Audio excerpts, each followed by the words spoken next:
ज्योति प्रज्वलित अंधकार हेला लुप्त ख्रीष्ट ज्योति प्रज्वलित अंधकार हेला लुप्त प्रतिटी अंतर आलोकित करे जेउ ज्योति प्रति जीवनर पथ प्रदर्शक से ज्योति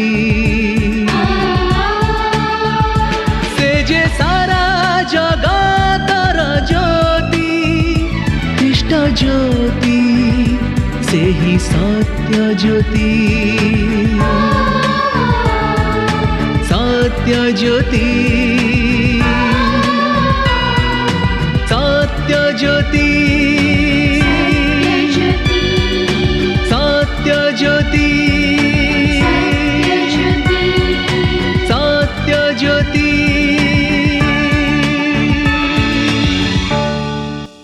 प्रिय बंधु नमस्कार। सत्यज्योति परिवार पक्षरु आपनकु हार्दिक अभिनंदन जनाए एवं विशेष कार्यक्रम को आपनकु स्वागत करूछि।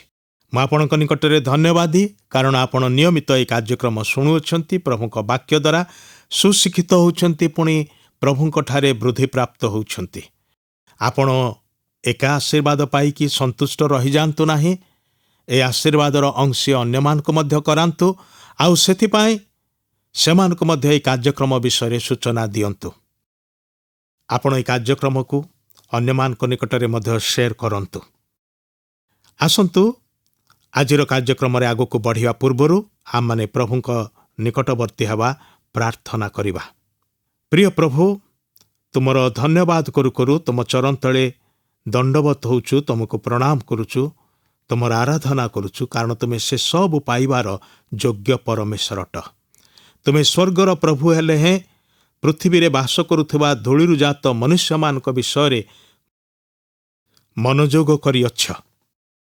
ମନୁଷ୍ୟମାନଙ୍କର ଜୀବନରେ ତୁମେ ନୂତନ କାର୍ଯ୍ୟ କରିବା ପାଇଁ ଇଚ୍ଛା କରୁଅଛ, କାରଣ ତୁମେ ଜାଣିଛ ପ୍ରଭୁ, ପାପ ମନୁଷ୍ୟମାନଙ୍କୁ ତୁମଠାରୁ ଦୂରକୁ ବିନାଶର ଗର୍ତ୍ତକୁ ନେଇଯାଉଛି, ନରକ ଆଡ଼କୁ ନେଇଯାଉଛି। ଏହା ତୁମେ ସହିପାରିଲ ନାହିଁ।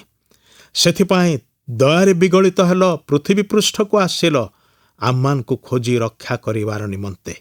ହେ ପ୍ରଭୁ, ତୁମର ଶରଣାଗତ ହେଉଛୁ, ତୁମେ ଆମମାନଙ୍କୁ ଦୟା କର। ଆଜି ତୁମର ବାକ୍ୟ ଦ୍ୱାରା ଆମମାନଙ୍କୁ କଥା କୁହ।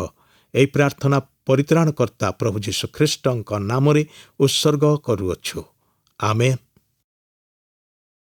ପ୍ରିୟ ବନ୍ଧୁ, ଆଜି ଜଣେ ବ୍ୟକ୍ତିଙ୍କ ବିଷୟରେ କହିବି ଯେ ଜୀବନରେ ତାଙ୍କର ପାପ ସକାଶେ ଲୋକମାନେ ତାହାଙ୍କୁ ପାପୀ ବୋଲି ସମ୍ବୋଧନ ବି କରୁଥିଲେ ଏବଂ ଘୃଣା ବି କରୁଥିଲେ। ଏମିତି କେହି ଜଗତରେ ନାହାନ୍ତି ଯେ କେବେ ପାପ କରିନାହିଁ। କହିବାକୁ ଗଲେ ପୃଥିବୀରେ ଜନ୍ମ ନେଇଥିବା ବ୍ୟକ୍ତିମାନଙ୍କ ମଧ୍ୟରେ ପ୍ରଭୁ ଯୀଶୁ ଖ୍ରୀଷ୍ଟଙ୍କୁ ଛାଡ଼ିଦେଲେ ବାକି ସମସ୍ତେ ପାପ କରିଅଛନ୍ତି। ଜଣେ ହେଁ ଧାର୍ମିକ ନାହିଁ। ଏବଂ ଯେଉଁ ବ୍ୟକ୍ତିଙ୍କ ବିଷୟରେ କହିବା ପାଇଁ ଚାହୁଁଛି, ସେ ମଧ୍ୟ ଆମମାନଙ୍କ ଭଳି ଜଣେ ମଣିଷ ଥିଲେ ଏବଂ ସେ ମଧ୍ୟ ଜଣେ ପାପୀ ଥିଲେ। କିନ୍ତୁ ତାହାଙ୍କର ଦୁଷ୍କର୍ମ, ତାହାଙ୍କର ସ୍ୱଭାବ ଚରିତ୍ର ଲୋକମାନଙ୍କ ମନରେ ଏ ପ୍ରକାର ଧାରଣା ଆଣିଦେଲା ଯେ ସେ ସତେ ଯେମିତି ତାଙ୍କ ନଗରରେ ରହୁଥିବା ସମସ୍ତଙ୍କ ଠାରୁ ମହାପାପୀ, ଆଉ କେହି ହେଲେ ତାଙ୍କୁ ଭଲ ପାଉନଥିଲେ। ଯଦିବା ସେଇ ବ୍ୟକ୍ତି ସେ ଜଣେ ଉଚ୍ଚ ପଦସ୍ଥ କର୍ମକର୍ତ୍ତା ଥିଲେ। ସେ କାଳରେ ରୋମ ସରକାରଙ୍କର ସେ କହିବାକୁ ଗଲେ କର ଆଦାୟକାରୀ ବୋଲି କୁହାଯାଏ, କିନ୍ତୁ ସେ ଇନକମ୍ ଟ୍ୟାକ୍ସ ଅଫିସର ଥିଲେ। କହିବାକୁ ଗଲେ ବିରାଟ ବଡ଼ ଅଫିସର। ତାଙ୍କ ଅଧୀନରେ ଆହୁରି ଅନେକ ଅଫିସରମାନେ ଥିଲେ, ଉଚ୍ଚ ପଦସ୍ଥ କର୍ମକର୍ତ୍ତା। ତାଙ୍କର ପ୍ରଚୁର ସମ୍ପତ୍ତି। ସେ ଶାରୀରିକ ଆକୃତିରେ ଅନ୍ୟମାନଙ୍କ ଠାରୁ ଟିକେ ବାଙ୍ଗରା ଥିଲେ, ଛୋଟିଆ ଦେଖାଯାଉଥିଲେ, କିନ୍ତୁ ତାଙ୍କର ଆକୃତି ସକାଶେ ନୁହେଁ, ତାଙ୍କର ଗୁଣ ସକାଶେ, ତାଙ୍କର ସ୍ୱଭାବ ଏବଂ ଦୁଷ୍କର୍ମ ସକାଶେ ଲୋକମାନେ କେହି ବି ତାହାଙ୍କୁ ଭଲ ପାଉନଥିଲେ। ସମାଜରେ ଘୃଣିତ ହେଇକି ବାସ କରିବା କଷ୍ଟଦାୟକ ବିଷୟ ନୁହେଁ କି? ଆପଣ ରାସ୍ତାରେ ଚାଲିଗଲା ବେଳେ ଅନ୍ୟମାନେ ମୁହଁ ମୋଡ଼ିବେ, ଅନ୍ୟମାନେ ଛେପ ପକାଇବେ, ଅନ୍ୟମାନେ ଛି ବୋଲି କହିବେ, ଆପଣଙ୍କୁ କେମିତି ଲାଗିବ? ସେ ପ୍ରକାର ଜୀବନ ଏ ବ୍ୟକ୍ତିଙ୍କର ଥିଲା। ସେ ଚାହୁଁଥିଲେ ସେଥିରୁ ମୁକୁଳି ବାହାରିବା ପାଇଁ। ସେ ଚାହୁଁଥିଲେ ସେ ସେଇ ସ୍ତରରୁ ଉପରକୁ ଉଠିବା ପାଇଁ, ମାତ୍ର ଜାଣିନଥିଲେ କେମିତି। ଥରେ ସେ ଯୀଶୁଙ୍କ ବିଷୟରେ ଶୁଣିଲେ। ଯୀଶୁ କି ପ୍ରକାର ପାପୀମାନଙ୍କୁ କ୍ଷମା କରିଛନ୍ତି, କି ପ୍ରକାର ରୋଗୀମାନଙ୍କୁ ସୁସ୍ଥ କରିଛନ୍ତି, ଯୀଶୁ କି ପ୍ରକାର ଜୀବନକୁ ବଦଳେଇ ଦେଇଛନ୍ତି, ଆଉ ଅନେକଙ୍କର ସାକ୍ଷ୍ୟ ସେ ଶୁଣିଛନ୍ତି। ସେଥିପାଇଁ ତାଙ୍କ ମନରେ ବଡ଼ ଇଚ୍ଛା ହେଲା ଯେ ସେ କେମିତି ଯୀଶୁଙ୍କୁ ଦେଖିବାର ସୁଯୋଗ ପାଇବେ, ଯୀଶୁଙ୍କର ସଂସ୍ପର୍ଶରେ ଆସିବେ, ତାଙ୍କୁ ଟିକେ ସାକ୍ଷାତ କରିବେ କେମିତି। ଏହି ମନରେ ତାଙ୍କର ବଡ଼ ଇଚ୍ଛା ଥିଲା। ଏବଂ ଦିନେ ଖବର ପାଇଲେ ଯେ ପ୍ରଭୁ ଯୀଶୁ ତାଙ୍କର ସେଇ ନଗର ଦେଇକି ଯାତ୍ରା କରୁଛନ୍ତି ଅନ୍ୟ ନଗର ଆଡ଼କୁ। ସେ ଭାବିଲେ ୟାଠାରୁ ବଡ଼ ମୌକା ଆଉ ମୋତେ ଜୀବନରେ ମିଳିବ ନାହିଁ। ସେଥିପାଇଁ ସେ କ'ଣ କଲେ, ତାଙ୍କୁ ଦେଖିବା ପାଇଁ ବୋଲିକି ଯେଉଁ ଭିଡ଼ ମଧ୍ୟରେ ପ୍ରଭୁ ଯୀଶୁ ଯାତ୍ରା କରୁଥିଲେ, ଚାଲିକି ଯାଉଥିଲେ, ସେହି ଭିଡ଼ ମଧ୍ୟକୁ ଆସିଲେ। କିନ୍ତୁ ତାଙ୍କର ଚାରିଆଡ଼େ, ଯୀଶୁଙ୍କର ଚାରିଆଡ଼େ ଏତେ ଭିଡ଼ ଥିଲା ଯେ ଏ ବ୍ୟକ୍ତି ଜଣକ ଯିଏକି ବାଙ୍ଗରା ଥିଲେ, ସେ ଜମା ପାରିଲେ ନାହିଁ ଯୀଶୁଙ୍କ ପାଖକୁ ଆସିବା ପାଇଁ କିମ୍ବା ତାଙ୍କୁ ଦେଖିବା ପାଇଁ। ମନରେ ତାଙ୍କର ଗୋଟେ ଚିନ୍ତା ଆସିଲା, ମୁଁ ଗୋଟିଏ ମାତ୍ର ଉପାୟରେ ଆଜି ଯୀଶୁଙ୍କୁ ଦେଖିପାରିବି, ନହେଲେ ଆଉ କେବେ ବି ଦେଖିପାରିବି ନାହିଁ। ସେ ମନରେ ଭାବିଲେ, ମୁଁ ଏ ଭିଡ଼କୁ ଅତିକ୍ରମ କରିକି ଆଗକୁ ପଳେଇବି, ଦୌଡ଼ି ଦୌଡ଼ିକି ଯିବି। ରାସ୍ତା କରରେ ଯେଉଁ ଡିମ୍ବୁରି ଗଛଟି ଅଛି, ସେ ଗଛରେ ଚଢ଼ିକି ଗଛର ଶାଖାରେ ବସିକି ମୁଁ ଯୀଶୁଙ୍କୁ ଦେଖିବାକୁ ପାରିବି। ଯୀଶୁଙ୍କୁ କୌଣସି ମତେ ଟିକିଏ ଦେଖିବା ପାଇଁ ତାଙ୍କର ବଡ଼ ଇଚ୍ଛା ଥିଲା। ଆଉ ସେ ସେୟା ହିଁ କଲେ। ଦୌଡ଼ି ଗଲେ ଏବଂ ଗୋଟେ ଡିମ୍ବୁରି ଗଛରେ ଚଢ଼ିକି ଗୋଟେ ବଡ଼ ଡାଳରେ ବସିକି ରହିଲେ। ଯୀଶୁ ସେଇ ବାଟ ଦେଇକି ଯିବେ, ସେଇ ଗଛ ମୂଳ ଦେଇକି ଚାଲିକି ଯିବେ, ଆଉ ସେ ଗଛରେ ରହିକି ଯୀଶୁଙ୍କୁ ଟିକେ ଦେଖିବାର ସୁଯୋଗ ପାଇବେ। ଆଉ ସେୟା ହିଁ ହେଲା। ଯେତେବେଳେ ଯୀଶୁ ସେଇ ବାଟ ଦେଇ ଯାଉଛନ୍ତି, ସେ ଖାଲି ଯୀଶୁଙ୍କୁ ଜାଣିବାକୁ ଚେଷ୍ଟା କରୁଛନ୍ତି ଯେ କୋଉଟା ଯୀଶୁ। ସେ ଜାଣିପାରୁନାହାନ୍ତି, କାରଣ ତାଙ୍କର ଶିଷ୍ୟମାନେ ବି ଅଛନ୍ତି, ଅନେକ ଲୋକ ତାଙ୍କ ଚାରିଆଡ଼େ ଅଛନ୍ତି। ଏ ଭିଡ଼ ଭିତରେ କୋଉଟା ଯୀଶୁ, କାରଣ ସେ କେବେ ବି ଯୀଶୁଙ୍କୁ ଆଗରୁ ଦେଖି ନାହାନ୍ତି। ସେଥିପାଇଁ ସେ ବ୍ୟସ୍ତ ହେଉଛନ୍ତି ଯେ ଯୀଶୁ କିଏ, କେମିତି ଜାଣିବି, ମୁଁ ଯୀଶୁଙ୍କୁ ଦେଖିଲି ବୋଲି ବୁଝିବି କେମିତି। ଆଉ ଜାଣନ୍ତି କି କ'ଣ ହେଲା? ସେଠାରେ ଯୀଶୁ ହଠାତ୍ ଅଟକି ଗଲେ, ସେଇ ଗଛ ମୂଳରେ ଅଟକି ଗଲେ, ପୁଣି ଉପରକୁ ଅନେଇଲେ, ଆଉ କହିଲେ, ସେ ବ୍ୟକ୍ତିଙ୍କର ନାମ ଧରି ଡାକିଲେ। ସେ ବ୍ୟକ୍ତିଙ୍କର ନାମ ଥିଲା ଯକ୍ଷ। କହିଲେ, ଯକ୍ଷ, ତୁମେ ଓହ୍ଲେଇ ଆସ, ଶୀଘ୍ର ଓହ୍ଲେଇ ଆସ, ଆଜି ମୋତେ ନିଶ୍ଚୟ ତୁମ ଘରେ ରହିବାକୁ ହବ। ଯକ୍ଷ ଅବାକ୍ ହେଇଗଲେ। ସେ ଭାବିଲେ, ମୁଁ କ'ଣ ଶୁଣିଲି?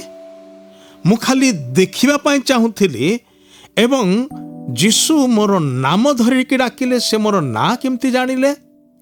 ଆଉ ମୁଁ ଏଇଠି ବସିଛି ବୋଲି ସେ କେମିତି ଜାଣିଲେ? ପ୍ରିୟ ବନ୍ଧୁ, ଅନେକ ସମୟରେ ଯୀଶୁଙ୍କ ପ୍ରତି ଆମମାନଙ୍କର ଏହି ପ୍ରକାର ପ୍ରଶ୍ନ ସବୁ ଆସେ, ସେ କେମିତି ଜାଣିଲେ? କିନ୍ତୁ ଆମେ ଜାଣି ରଖୁ ଯେ ପ୍ରଭୁ ଯୀଶୁ ପରମେଶ୍ୱର ଅଟନ୍ତି, ସେ ସର୍ବଜ୍ଞ ଅଟନ୍ତି। ସେ କିଏ କୋଉଠି ଲୁଚିଛି ସବୁ ବିଷୟ ଜାଣନ୍ତି, କିଏ କ'ଣ ଅଟେ ସବୁ ବିଷୟ ଜାଣନ୍ତି, କାହା ଭିତରେ କ'ଣ ଅଛି ନ ଅଛି ସବୁ ବିଷୟ ସେ ଜାଣନ୍ତି। କିଛି ହିଁ ତାହାଙ୍କର ଅଗୋଚର ନାହିଁ।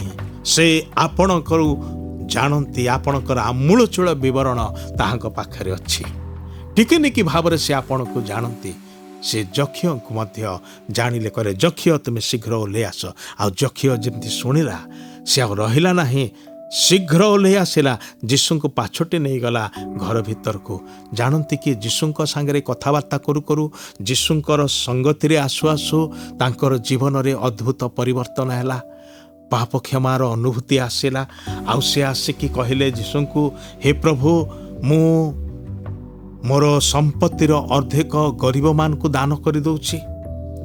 ଆଉ କହିଲେ, ମୁଁ ଯେଉଁମାନଙ୍କ ଠାରୁ ଅନ୍ୟାୟରେ ନେଇ ଆସିଛି, ଲୁଟି ନେଇ ଆସିଛି, ସେମାନଙ୍କୁ 4 ଗୁଣ ଫେରେଇ ଦେବି। ଆଉ ସେ ସେୟା ହିଁ କରୁଛନ୍ତି। ଭାଇ ଭଉଣୀମାନେ, ଏକ କ୍ଷମାପ୍ରାପ୍ତ ଜୀବନ, ଏକ ପରିବର୍ତ୍ତିତ ଜୀବନର ଏହି ହେଉଛି ଉତ୍ତମ ଫଳାଫଳ, ତାର ଜୀବନ ବଦଳି ଯାଇଛି, ସେଇଟା ତାର କାର୍ଯ୍ୟ ଦ୍ୱାରା ପ୍ରକାଶିତ ହେଲା। ସେ କ୍ଷମା ପାଇଛି, ସେଥିପାଇଁ ସେ ଆନନ୍ଦରେ ଆନନ୍ଦିତ ହେଇକି ସେ ପ୍ରଭୁଙ୍କୁ ଧନ୍ୟବାଦ ଦେଉଛି ଏବଂ ସେ ତାର କର୍ତ୍ତବ୍ୟକୁ କରୁଛି। କ'ଣ କର୍ତ୍ତବ୍ୟ? ଦରିଦ୍ରମାନଙ୍କୁ ସାହାଯ୍ୟ କରୁଛି। ଯେଉଁମାନଙ୍କ ଠାରୁ ସେ ଠକି ନେଇଛି ସେମାନଙ୍କୁ 4 ଗୁଣରେ ଫେରେଇ ଦେଉଛି। ସେତେବେଳେ ଯୀଶୁ କ'ଣ କହିଲେ ଜାଣନ୍ତି କି?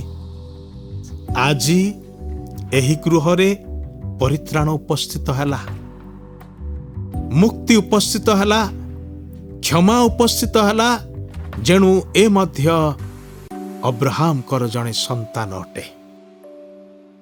ଅବ୍ରାହମକୁ ବିଶ୍ୱାସୀ ସକଳର ଆଦିପିତା ବୋଲି କୁହାଯାଏ, କାରଣ ସେ ଈଶ୍ୱରଙ୍କ ଠାରେ ବିଶ୍ୱାସ କଲେ।